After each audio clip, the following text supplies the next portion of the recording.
Eu vou ativar o mútuo de todo mundo, tá? Qualquer coisa, vocês podem perguntar pelo chat, que eu estou acompanhando aqui também. Ok? Estou ligando ele aqui agora. Pronto. Bom, gente, a aula de hoje que eu programei para vocês, na verdade, eu vou fazer a correção daquela atividade de movimento uniforme, primeira lei de Newton. Eu vi que vocês tiveram uma dificuldade muito grande nela, e inclusive pessoas até me pediram para poder dar outra oportunidade de fazer atividade. Eu abri, não era obrigatório para todo mundo, muitas pessoas fizeram a segunda vez, tá? Achei isso legal. E agora eu vou corrigi-la, e depois da correção da atividade, não vou correr, tá? Se der tempo, nós vamos falar sobre o conceito de aceleração. Essa aula de hoje vai ser importante porque vai ser o primeiro contato que nós temos, basicamente, para usar as equações. Então, eu vou com bastante calma, vocês podem tirar as dúvidas, tá? E eu estarei aqui para tentar sanar se vocês tiverem, ok? Então, nosso cabeçalhozinho aí, tá? Então, começa com essa questão número 1 aí, é uma questão do Enem. Eu já comecei, assim, pegando pesadíssimo com vocês. Só que não, porque vocês dão conta de fazer isso tranquilo, tá? É que eu falo às vezes com os alunos. Às vezes eu tenho mais segurança do que vocês podem fazer do que vocês mesmos, né? E eu achei legal que muita gente discutiu essa questão comigo no WhatsApp, perguntando se eu podia fazer de determinadas maneiras. Várias pessoas acharam maneiras diferentes para fazer isso daqui. Só que eu vou dar um foco maior na questão formal de como resolver problemas de física, tá? Então, a primeira coisa que nós temos que ter em mente para resolver um problema de física é a leitura do enunciado. Às vezes ele aparece gigante desse jeito aí, tá? E tem uma coisa muito importante nos enunciados, que são os dados que a gente vai utilizar. E além dos dados, o que ele está querendo que a gente calcule, tá? Então, nessa questão aqui, eu vou só dar uma resumida para vocês. Falou que uma empresa de transporte mandou uma entrega, e esse cara ele vai trafegar, né, para fazer essa entrega, em dois trechos de uma estrada que são diferentes, correto? Esses dois trechos têm velocidades máximas permitidas diferentes. Então, o importante para nós começa aqui, ó. Ele fala que no primeiro trecho, a velocidade máxima permitida é 80. Eu vou circular isso aqui, que nós vamos usar. E a distância que ele percorre no primeiro trecho é de 80 quilômetros, correto?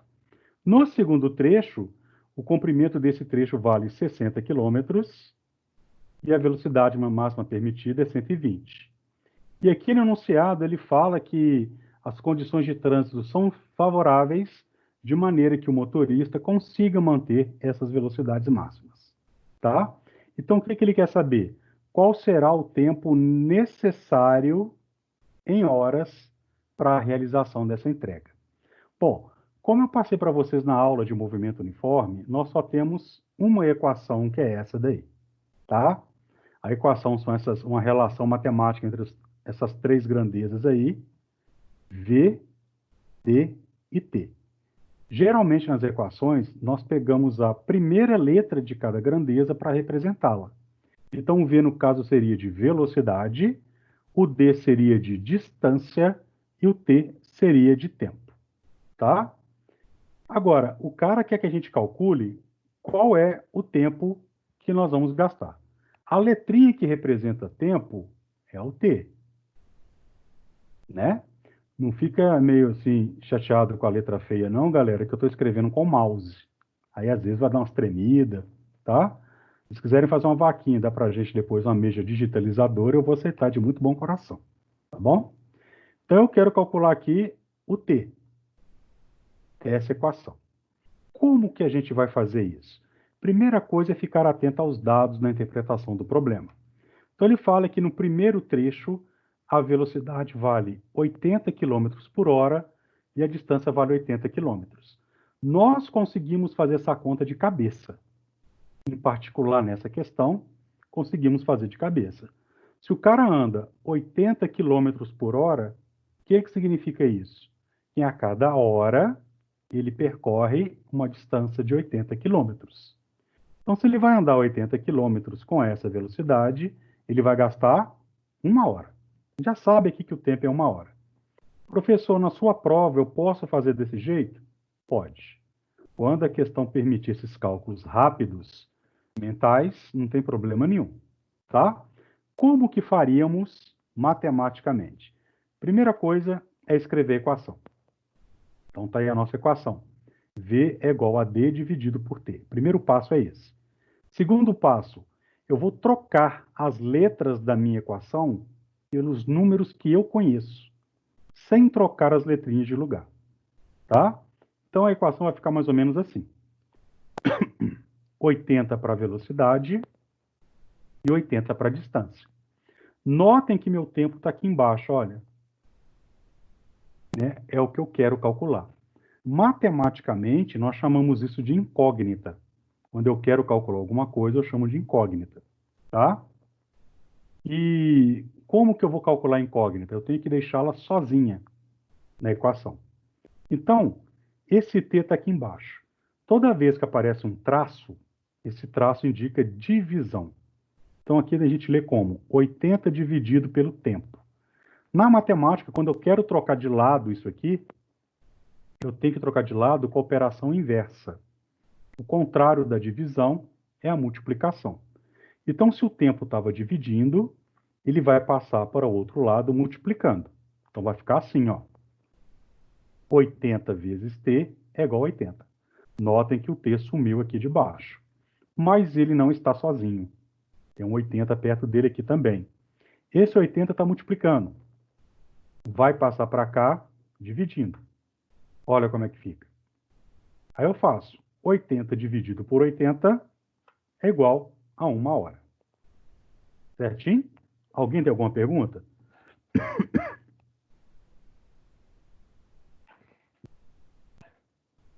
Bom, vamos fazer o outro. Esse aqui é o primeiro trecho. No segundo trecho, o cara tem uma velocidade de 120. Vou pagar aqui com a borrachinha só para não atrapalhar. O cara tem uma velocidade de 120 e a distância que ele percorre 60 quilômetros. Em quanto tempo que ele faz isso? Velocidade de 120, uma velocidade muito grande. Para percorrer 60 quilômetros, não é a metade? Então, o tempo que ele vai gastar aqui é meia hora, certo? Como que eu escrevo meia hora matematicamente? Meio, que é 0,5, e hora aqui da hora, correto? Como que eu coloco isso na equação? Então, de novo, o primeiro passo, escreva a equação. Segundo passo, troco as letras pelos números, né?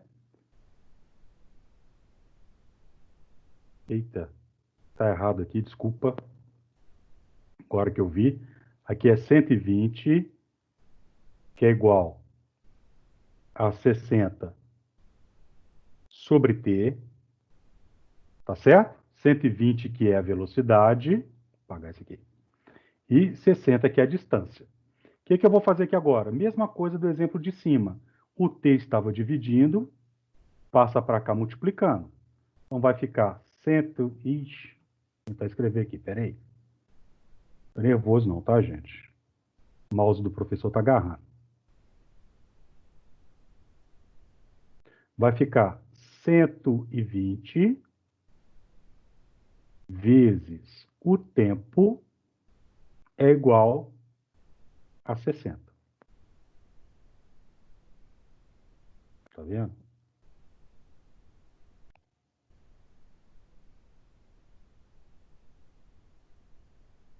É igual a 60. Então, nota, o t estava aqui embaixo, eu tirei, joguei ele para o outro lado. Mesma coisa do exemplo de cima, o 120 está multiplicando e vai passar para cá dividindo. Então, vai ficar t é igual a 60 dividido por 120. Muito cuidado nessa conta, gente. 60 dividido por 120 é diferente de 120 dividido por 60. Eu posso cortar esses dois zeros. Como que a gente faz essa conta? 6 dividido por 12. Nós temos que olhar a primeira coisa. O 6 ele não consegue dividir o 12, porque ele é menor do que 12. Então, a gente usa um truque aqui. A gente acrescenta um zero, tá? E eu coloco aqui, se eu acrescentei um zero vírgula aqui. Agora eu faço 60 dividido 12? Divide. Quanto que é 60 dividido por 12?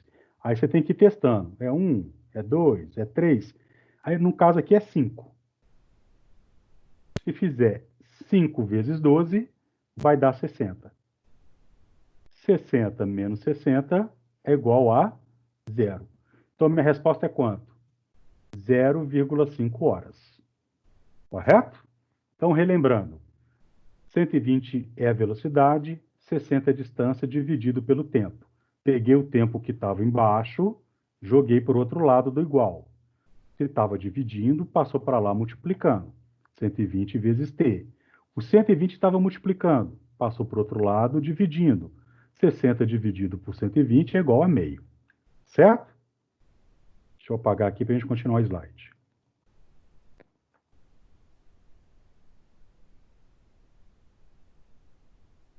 Aí a resposta deu meio. Só que ele quer o tempo total em horas. O que eu vou fazer?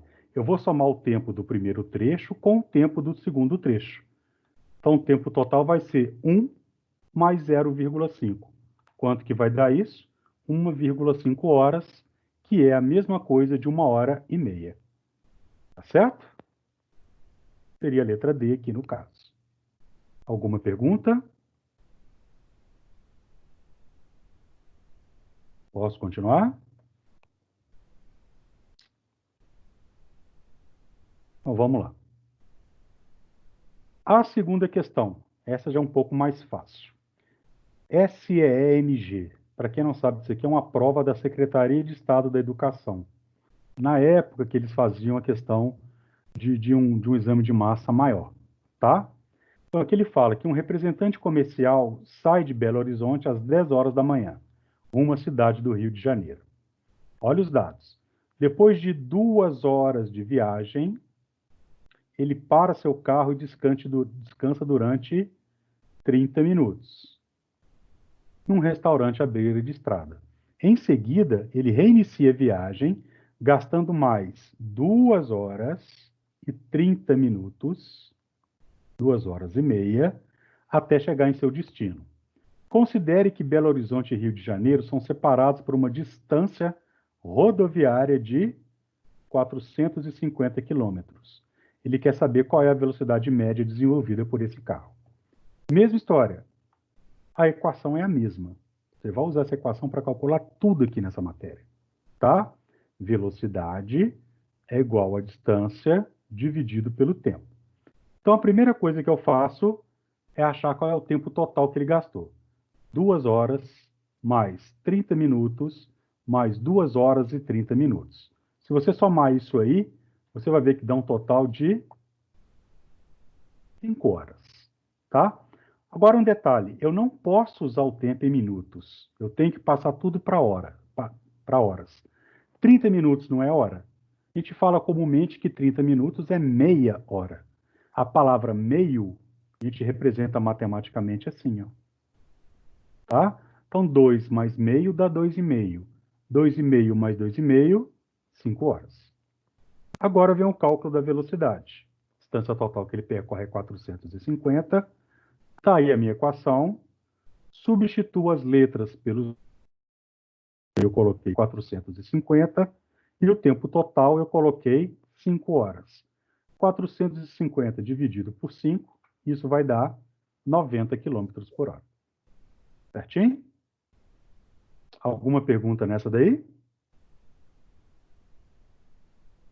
Tá fácil? Mais ou menos, né? Continuar então.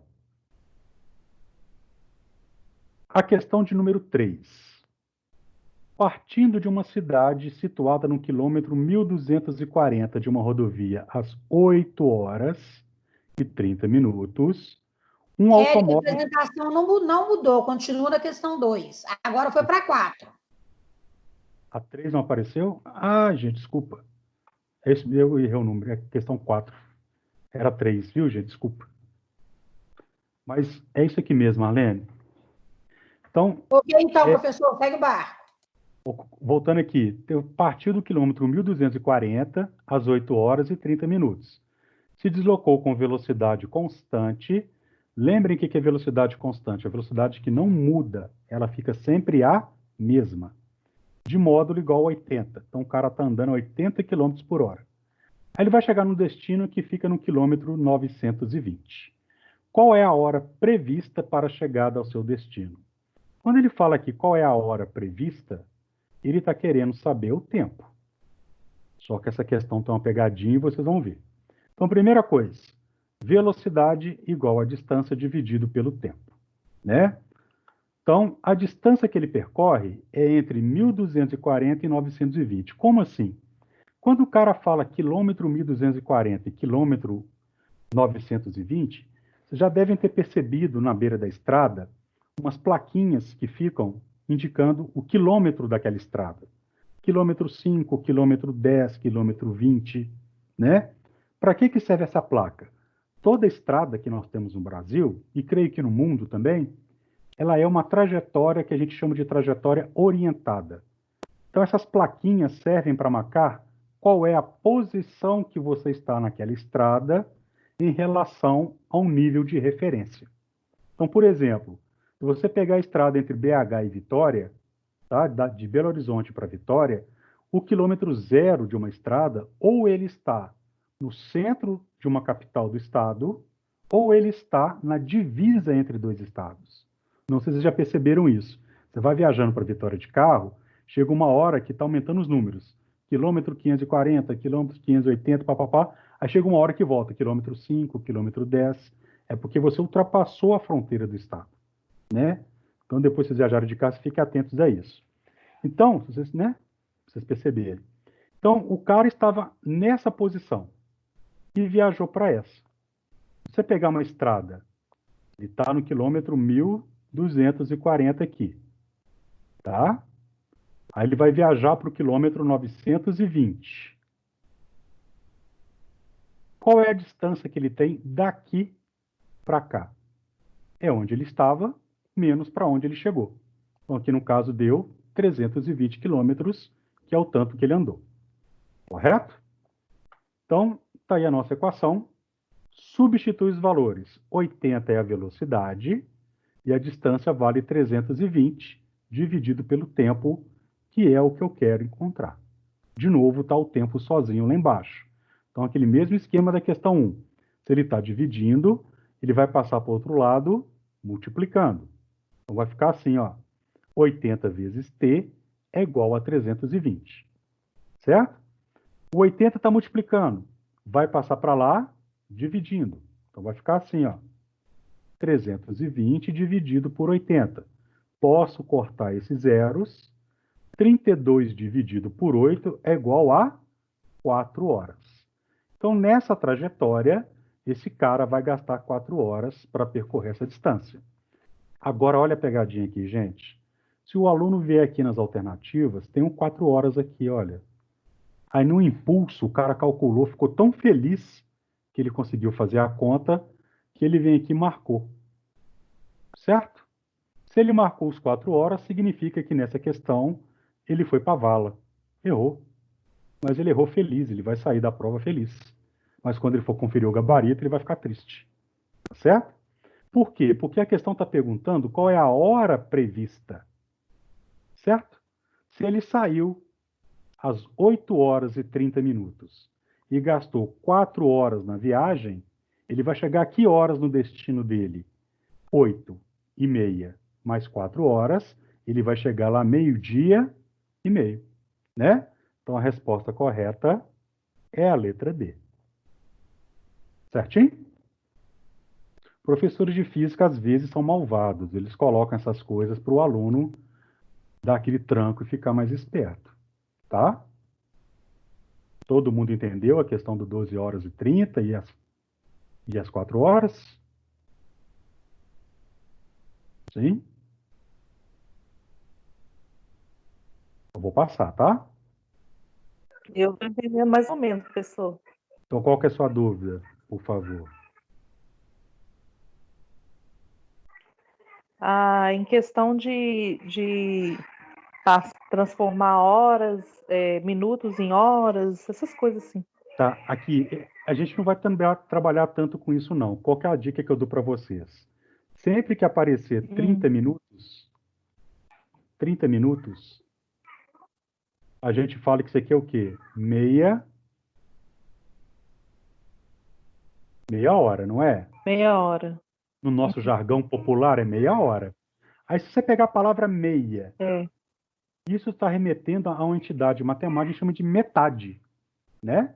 Meia hora é a metade de uma hora. Como que a gente escreve metade na matemática? 0,5. 0,5. Né? Então, toda vez que aparecer meia hora, vocês vão colocar 0,5. Tá certo? Sim.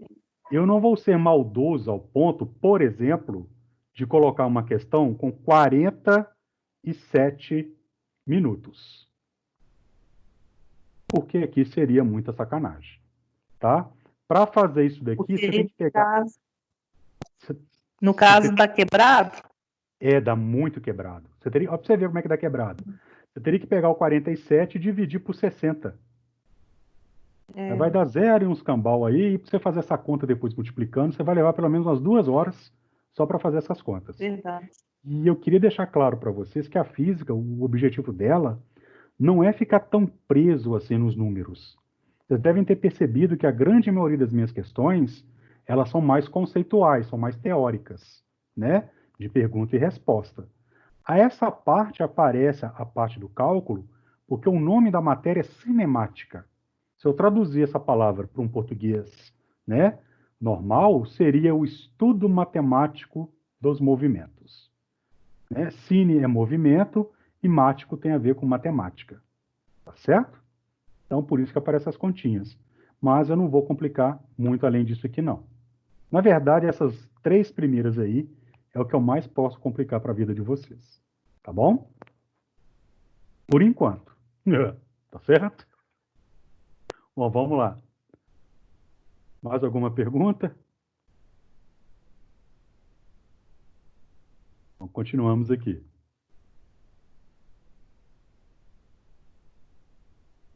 Trocou a 3 com a 4. Olha, essa questão aqui, gente, ela tem 2 maneiras de fazer. Uma maneira extremamente complicada, que eu não vou passar para vocês, que é a questão da função horária do movimento.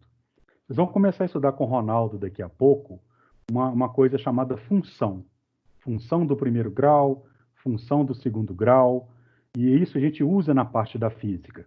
Só que eu não vou mostrar isso agora, não. Tá? Eu vou pegar só pelo raciocínio. Então, o que essa questão está nos falando aqui? 2 esferas A e B movem-se ao longo de uma linha reta com velocidades constantes. A com 4 centímetros por segundo e a B com 2 centímetros por segundo. Então, está aqui a figurinha mostrando as 2 esferas. A esfera A está aqui e a esfera B está aqui. Tá? Notem que a esfera A está começando em qual posição? Na 3. A esfera B está começando em qual posição? Na 7. Ele está querendo saber em qual posição que a esfera A alcança a esfera B. Primeira pergunta que eu queria fazer. A esfera A consegue alcançar a esfera B? O que vocês acham?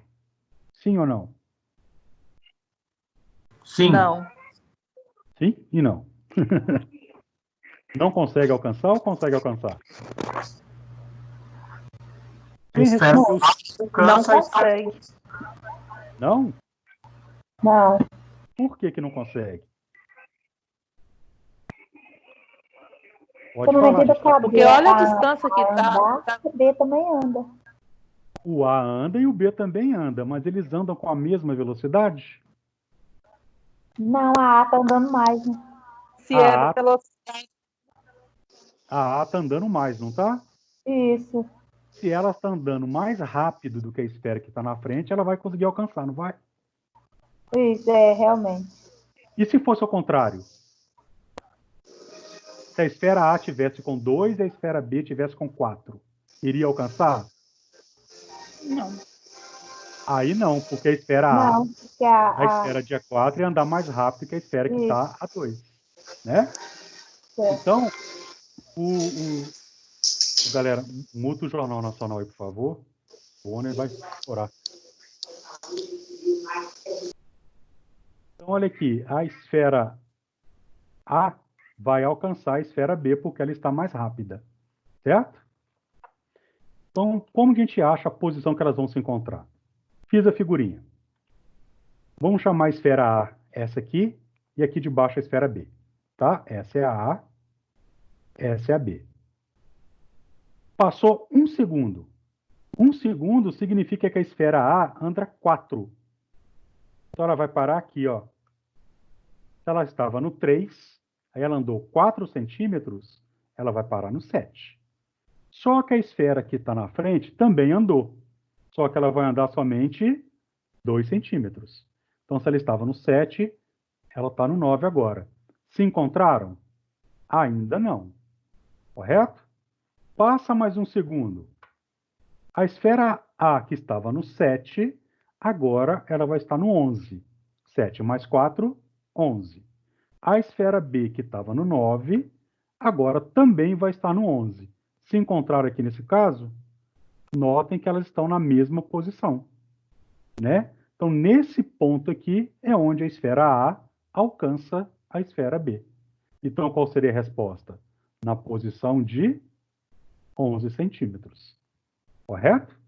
Por que que eu fiz essa continha? A velocidade é 4 centímetros por segundo. O que que significa isso? Que a cada segundo a esfera caminha 4 centímetros. Tá certo? Enquanto que a esfera B, a cada segundo, ela só anda 2 centímetros. Então, vai Então, chegar no uma caso, eu tenho hora... que somar os dois, né? Exatamente, você faz cada hora 1, né? E o Eu tanto que contei anda só o por A, eu segundo esqueci de ver. até encontrar. Você fez só com A? Só contei o A. Ah, tá. Mas agora entendeu como é que faz, né? Sim, sim, agora eu entendi. Ótimo, é isso que é importante. Por isso que essa aula é importante, tá vendo, gente? E quando você faz atividade, mesmo você errando, né? Pedagogicamente falando, o erro é uma das melhores coisas que acontecem com a gente para poder aprender. Inclusive na vida, né, gente? Né? O tentativa e erro é o que cria a nossa condição de aprender as coisas. Né? Por isso que é importante fazer atividade, mesmo se você está meio inseguro com relação a ela. Porque chega um momento desse, a gente Ô, tira as dúvidas. professor, Hum, então eu tenho que fazer a contagem até no momento em que eles se encontram? até o momento que eles se encontram. Porque depois, a partir daqui, né, vamos só fazer uma extrapolação. A esfera A vai andar mais 4 centímetros, aí ela vai parar no 15, correto? Sim. E a esfera B vai andar mais 2, ela vai parar no 13. Aí, a partir daqui, a esfera A vai ultrapassar a esfera B e vai embora. Ela vai se Aham. afastar, porque a velocidade dela está maior. Tá certo? Ah, tá, entendi agora. A gente percebe isso muito andando de, né, viajando, né, gente? Um carro ultrapassa a gente, então ele está lá atrás. Como ele está com velocidade maior, ele consegue nos alcançar. Tem um momento que ele está juntinho com a gente, que é a ultrapassagem, correto? Se ele Sim. mantiver a velocidade maior, ele continua e vai cada vez mais se afastando da gente. Tá certo? O que nós fizemos aqui foi matematizar essa situação.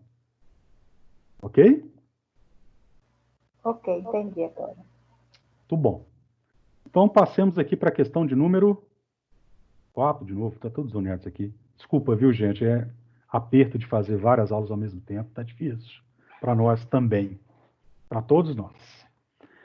Essa aqui eu já passei mais ou menos para vocês na atividade de lição que nós fizemos.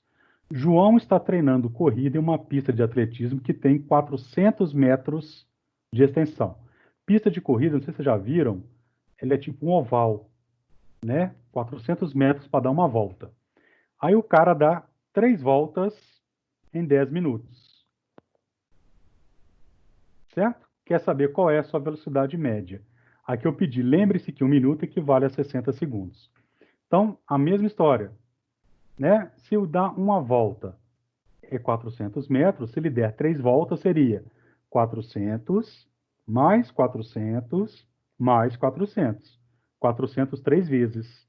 Então, seria um total de 1.200 metros. E se ele gasta 10 minutos, cada minuto são 60 segundos. Então, se eu tenho 10 minutos, será um total de 600 segundos. Aqui agora eu estou apto a fazer minhas continhas.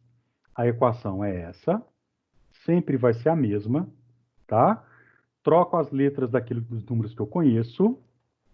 Então, a distância vale 1.200 e o tempo vale 600.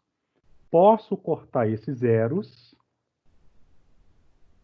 12 dividido por 6 vai ser igual a 2 metros por segundo. Tá? Aí você vem aqui e marcaria a letra C. Ok? Essa é mais tranquila, né? Quando trata de velocidade é mais tranquilo. Podemos seguir? Vamos lá. Questão de número 5. Outra coisa que professor de física adora é tirinha envolvendo as situações. Observe a tirinha.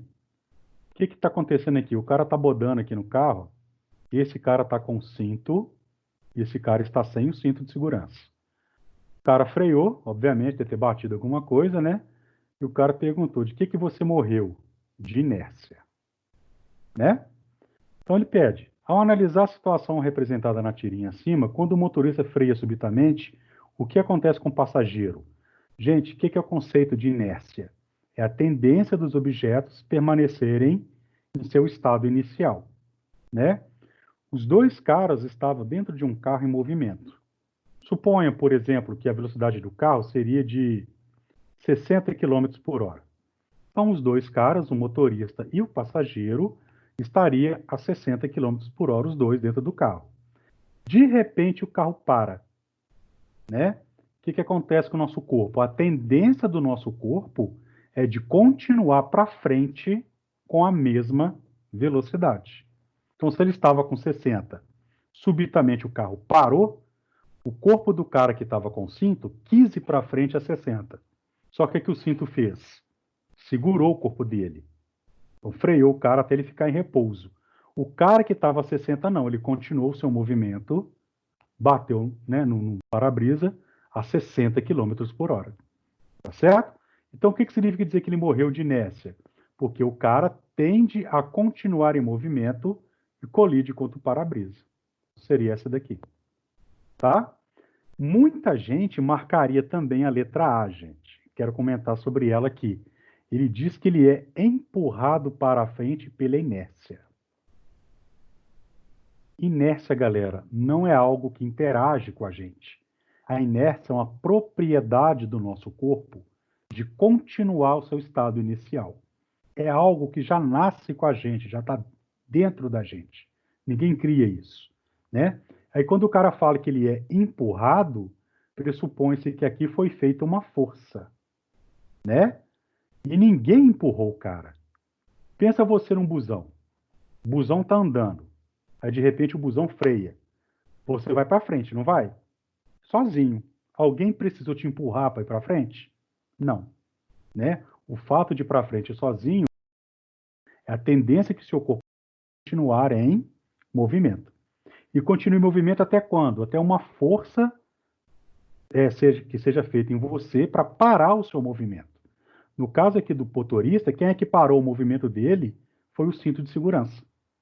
Por isso que nós temos aí essa campanha exaustiva do uso do cinto de segurança em carro, né?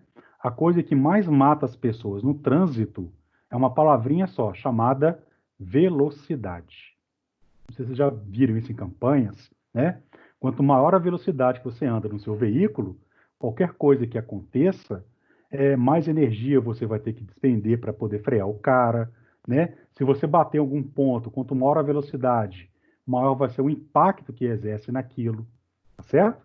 Então, o segredo aí da vida no trânsito é manter as velocidades e seguir as recomendações de segurança, ok? Então, o cinto foi inventado para evitar a inércia. Só isso que é a função dele. E salva vidas. Tranquilo então, galera? Né? Aplicando aí o conceito de inércia na situação do nosso cotidiano. Tá? Vamos continuar aqui então. Questão número 6. Só abrir meu chat aqui que fechou.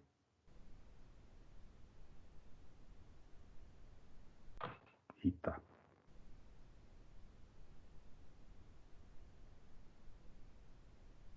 Aí. Nesta figura está representado um balão dirigível que voa para a direita em altitude constante. O que significa altitude constante? Ele não sobe e nem desce. Tá? Ele fica sempre no mesmo nível. E com velocidade v também constante.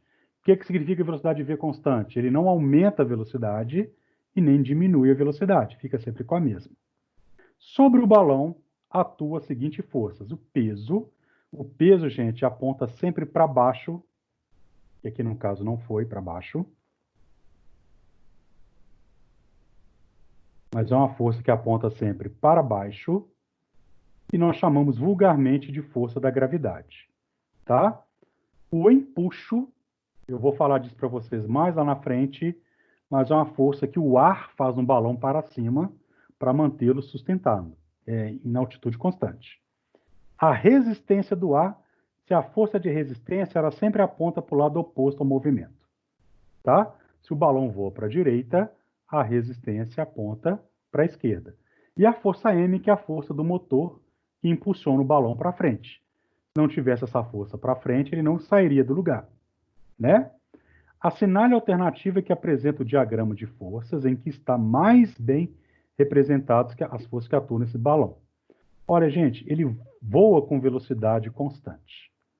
Velocidade constante, de acordo com Newton, é uma situação onde o objeto está em equilíbrio. Tá? E nós vimos que a situação para o cara estar em equilíbrio ela é bem específica de acordo com Newton. Ele falou que para um objeto estar em equilíbrio, a força resultante tem que ser igual a zero. Certo? O que significa força resultante? Eu tenho 4 forças atuando no balão. Eu vou substituir essas 4 forças por apenas uma. Esta vai ser minha força resultante. Mas, para ele estar com velocidade constante, essa soma tem que dar igual a zero. Então, o que tem que acontecer? Todas essas forças têm que ser canceladas. E elas só serão canceladas se elas tiverem o mesmo valor. Tá? Então, vamos analisar essa figura. Essa aqui, a força empuxo, não cancela com a peso. Por quê? Olha o tamanho da seta. O empuxo ele é muito maior do que o peso. E a força do motor é muito maior que a força de resistência. Então, essa aqui não pode ser. Tá? Olha essa daqui. A força do motor é igual à força de resistência. Então, cancela.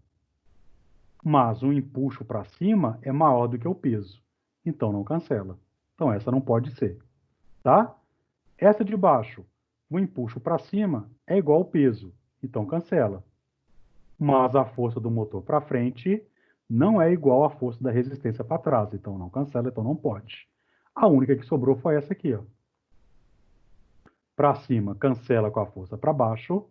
E a força para a direita cancela a força que está para a esquerda. Desse modo, a resultante aqui, né, a força resultante, é igual a zero. Correto? Alguma pergunta? Eu sei que vai parecer. Não? Então eu vou fazer a pergunta para vocês. Se o balão está indo para a direita, né, estaria errado eu falar que a força do motor é maior do que a força da resistência? Se ele está indo para a direita, não seria errado falar isso. O que muda toda a situação é ele dizer que ele está indo para a direita com velocidade constante. Tá certo? Então, o que aconteceria em cada uma dessas situações? Vamos ver aqui. Nessa situação, o balão iria para cima, porque o empuxo é maior, e já que a força do motor é maior do que a de resistência, ele aumentaria a velocidade. Então, ele faria um movimento assim, ó, na diagonal e cada vez mais rápido, como se fosse a decolagem de um avião. Tá? Esse daqui, ele faria um movimento para cima ao mesmo tempo que estar indo para a direita, só que de maneira constante. Esse daqui, que o impulso é igual ao peso, ele não iria nem subir e nem descer, mas ele iria movimentar para a direita, aumentando a velocidade. E esse daqui, ele não sobe nem desce, e nem aumenta e nem diminui a velocidade. Essa é a diferença, tá? Então, toda vez que aparecer que a velocidade é constante, significa dizer que a resultante das forças é igual a zero. Ficou claro isso, galera? Sempre que aparecer, vocês podem fazer essa associação, tá? Vão aparecer outras aqui, vocês vão ver. Vamos lá. Olha, parecidíssima com a do balão. Um automóvel desloca-se com velocidade constante. Já pode parar e você sabe que a força resultante, neste caso, tem que ser igual a zero. Certo? Em uma estrada plana e horizontal sob a ação de 4 forças: o peso, a normal, exercida pela estrada, a propulsora do motor e de atrito R. Olha as 4 setinhas. Força do motor para a direita, resistência para a esquerda, peso para baixo e a normal para cima. A relação correta entre os módulos, quando o cara fala módulo, ele quer dizer valor, tá? E quando eu falo em valor, é o tamanho da seta. Quanto maior a seta, mais ela vale, né? Então, a relação correta entre os módulos dessas forças é, ora, a força resultante não tem que ser igual a zero, porque minha velocidade é constante, então essa força tem que anular com essa. Para anular, o N tem que ser igual ao P. Então, aqui, já excluo essa e já exclui essa. P igual a N, P igual a N. E a força resultante tem que ser igual a zero. Então, a força do motor tem que ser anulada com a força de resistência. Então, sobrou somente qual letra? Letra D. Tá certo? As forças têm que ser iguais para que uma possa cancelar a outra. Ok? Primeira lei de Newton é só isso. Mais uma. Essa aqui tem mais ou menos uma pegadinha também. Questão da PUC. Um trator, olha para você ver, com velocidade constante, já sei então que a força resultante é igual a zero, puxa horizontalmente um tronco de árvore por meio de uma corrente, exercendo sobre ela uma força de 1000 newtons. Considerando-se que o tronco tem um peso de 1500, a força resultante sobre o tronco vale... Olha bem, gente, a gente sabe que a força resultante é zero, né? A pergunta já está aqui sendo respondida, ó, porque ele pediu a força resultante. Só que o problema é tão sacana que ele colocou aqui 500. Se você fizer 1000 menos 1500 é 500. Colocou 2500. Se fizer 1000 mais 1500 dá 2500. E colocou 1000, que é o número que está aqui, né? Mas olha bem a situação. Está aí o nosso trator. Olha que lindo. Não está puxando um tronco não, mas está puxando esse trem aqui de... sei lá, que faz esse rasgo na terra, né? Então, suponha que esse aqui seja o nosso tronco. Então, o trator está puxando ele para frente com a força de 1000, certo? O peso do tronco, ele aponta para baixo. Ele não aponta na mesma direção do trator. Então, eu não posso analisar essa força com essa, porque uma está na horizontal e a outra está na vertical. Eu deveria complementar essas forças. Se o tronco está apoiado no chão, o chão faz nele para cima uma força também de 1500. E se o tronco está sendo arrastado no chão, tem um atrito para trás. Então, se a velocidade está constante, aqui vale 1000 e aqui vale 1500. Para que essa força cancele com essa e essa força cancele com essa. Aí não sobra ninguém, a resultante é igual a zero. Certinho? Capciosa essa, né? Aqui uma questão mais light. Tendo em vista a primeira lei de Newton, pode-se afirmar que... O que a primeira lei de Newton fala? Se não existir força atuando sobre um objeto, ele pode assumir 2 estados. Ou ele está em repouso, que é parado, né? Ou ele está em movimento retilíneo uniforme. Então vamos lá. pode afirmar aqui, se um objeto está em repouso, não há forças atuando sobre ele. Isso aqui é falso. Por quê? Se você de pendurar uma coisa no teto da sua casa, um lustre, suponha que seja um lustre, você tem um peso para baixo e tem uma cordinha para cima que segura ele. Para o lustre ficar parado, isso tem que cancelar com isso. Mas você tem duas forças atuando sobre ele. Quem é zero é a resultante. Então essa está falsa. Uma força sempre causa o movimento de um objeto. Também está falsa. Por quê? Nós acabamos de ver na questão do acidente de carro, que o carro bateu e o bonequinho lá dentro continuou em movimento.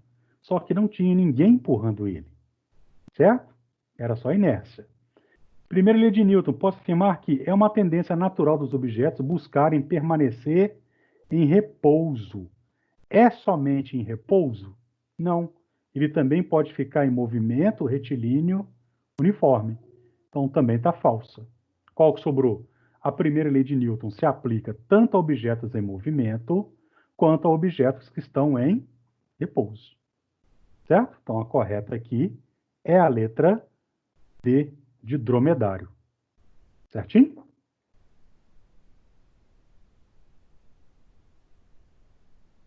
Questão 9, muito parecido. A respeito do conceito de inércia, pode dizer que um objeto de grande massa tem mais inércia que um de pequena massa? Daqui a pouquinho a gente analisa isso. Inércia é uma força que mantém os objetos em repouso ou movimento com velocidade constante. Inércia não é força, já cancela essa aqui. Objetos que se movem rapidamente têm mais inércia que os que movem lentamente. Isso aqui é questionável, eu vou comparar com essa aqui de cima, tá? Inércia é uma força que leva todo objeto ao repouso. Não. Então vamos ver. O que é o conceito de inércia? Mantém o objeto em seu estado inicial. Qual que seria o seu estado inicial? Parado ou em movimento. Aí vem uma pergunta. Isso vale para objetos que são pesados e leves do mesmo jeito? Não é. Pensa na seguinte situação. Você está numa moto parada num sinal de trânsito ao lado de um caminhão. Correto? O sinal está fechado. De repente, o sinal abre. Aí os dois começam a acelerar. Quem que ganha velocidade primeiro? É a moto. Todo mundo sabe disso. Por que a moto ganha velocidade primeiro, muito mais rápido do que o caminhão? Porque a moto é mais leve. Então a moto ela tem maior capacidade, maior facilidade de mudar o seu estado inicial. Ela estava em repouso e ela tem facilidade de entrar em movimento. O caminhão é o contrário. Ele estava em repouso e ele custa a entrar em movimento. Então ele tem dificuldade de alterar o seu estado inicial. Isso significa então o quê? Que a inércia do caminhão é maior do que a inércia da moto. Então o conceito de inércia está ligado com a massa do objeto. Correto? Então quem é mais pesado tem mais inércia. Ok? Um outro exemplo que eu posso dar para vocês, da mesma maneira que tem dificuldade para começar o movimento, também tem dificuldade para parar o movimento, né? Pega um descaso aí do poder público que tem aqui na nossa região, a anel rodoviária na altura do bairro Betânia, né? Esse ano mesmo aconteceu um acidente lá que um caminhão esmagou, acho que 6 ou 8 carros, não sei, né? Sempre tem a retenção do fluxo naquele trem, porque a estrada, né, ela fica mais estreita.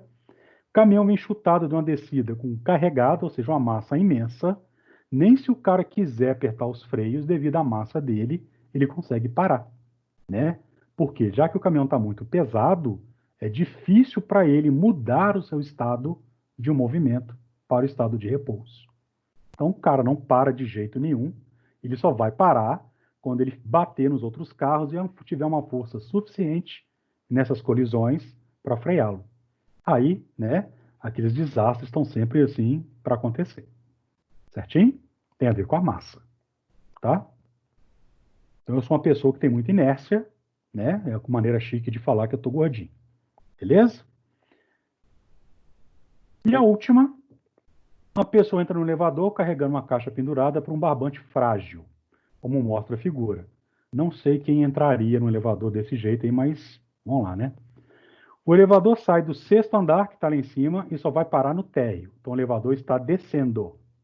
Correto? É correto afirmar que o barbante poderá arrebentar quando? Somente na situação que o elevador estiver subindo. Não. Quando ele estiver descendo, também pode arrebentar. No momento que o elevador entrar em movimento no 6º andar, todo mundo aqui já andou de elevador, né? Quando o elevador está lá em cima e vai descer, quando ele começa a descer, você não sente uma sensação que está mais leve? Dá até um friozinho no estômago, né? Então, nessa hora, a caixinha não iria arrebentar. E, teoricamente, ele estaria com um peso aparente menor, né? No momento que o elevador parar no térreo, quando o elevador para, a gente não sente que fica mais pesado, não dá aquela quedinha assim, né? Então, você imagina, a caixa está descendo junto com o elevador. De repente, o elevador para. Qual que é a tendência da caixa? De continuar em movimento. Se o barbante for muito fininho, ele não vai conseguir segurar esse movimento da caixa e ele vai arrebentar. Tá? Então, seria aqui, no caso, a letra C. A outra, quando o elevador estiver em movimento entre o 5º e o 2º andar. Não, porque aqui a velocidade é praticamente constante. Quando a velocidade é constante, a resultante de forças é igual a 0. Então, isso não vai nem esticar o barbante, nem deixar ele mais frouxo. Certinho? Então, estuda aí também uma outra aplicação do conceito de inércia. Tá? Galera, é o seguinte, está chegando aqui no nosso tempo, viu? Já são 8h58. Alguém tem alguma pergunta? Queria fazer algum comentário? Pode falar agora para danar, se quiser.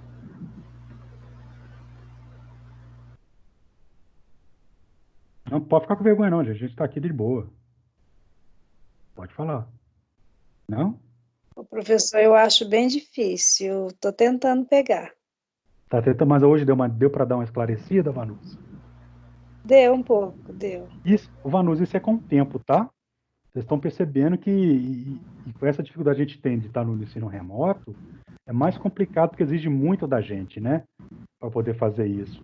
É o que o Weber comentou na última aula. É fácil quando você está ali na sala de aula para tirar uma dúvida, que a gente olha para o seu olho ali e de ver que você está ficando assim, né? Olho regalado, a gente aprende as coisas mais fácil, mas a gente chega lá. Tá bom? Mas, professor, vocês estão batendo um bolão, viu? As aulas estão ótimas. Eu estou muito orgulhosa de vocês. Obrigado, Arlene. É a sua liderança que faz isso com a gente, Arlene. Não é querendo puxar saco não, mas é verdade. Você motiva a gente a fazer isso. Vocês estão se superando, vocês são ótimos. Eu estou muito orgulhosa, muito mesmo. Que bom. Fico satisfeito. Ô, gente, não deixa de validar sua participação da aula lá na plataforma, tá? Naquele negocinho do diário de classe. Tá bom? Que ali vai contar a presença de vocês. Certinho? Beleza. Aqui não deu para terminar a tua aula de toda hoje. Como disse, eu não quis correr muito, porque eu queria, né, elaborar mais esse conceito aí com vocês. Então, o que eu tinha para falar hoje, que é aceleração, eu vou deixar para a próxima aula. Tá? Mas, de qualquer maneira, vocês podem tentar fazer atividade na plataforma. São 5 questõezinhas só. E aí, na próxima aula, eu já corrijo e já entendo com o conceito. Pode falar, Cristina. Eu só tô achando uma coisa diferente. Em sala de aula, você é muito mais agitado do que assim, ó, online. É porque aqui eu tô sentado. Mentira, é porque lá tem a Lília pegando no pé dele, que a mulher dele é muito brava. É mentira. A mulher é muito brava, ela não gosta disso, não. E ninguém falou da barba, né? Brincadeira, viu, pessoal? Brincadeira. Claro. E ninguém falou da barba, né? Por que eu tirei a barba? Para usar é mesmo? Para usar a bendita máscara da corona. Tem que tirar a barba. Né?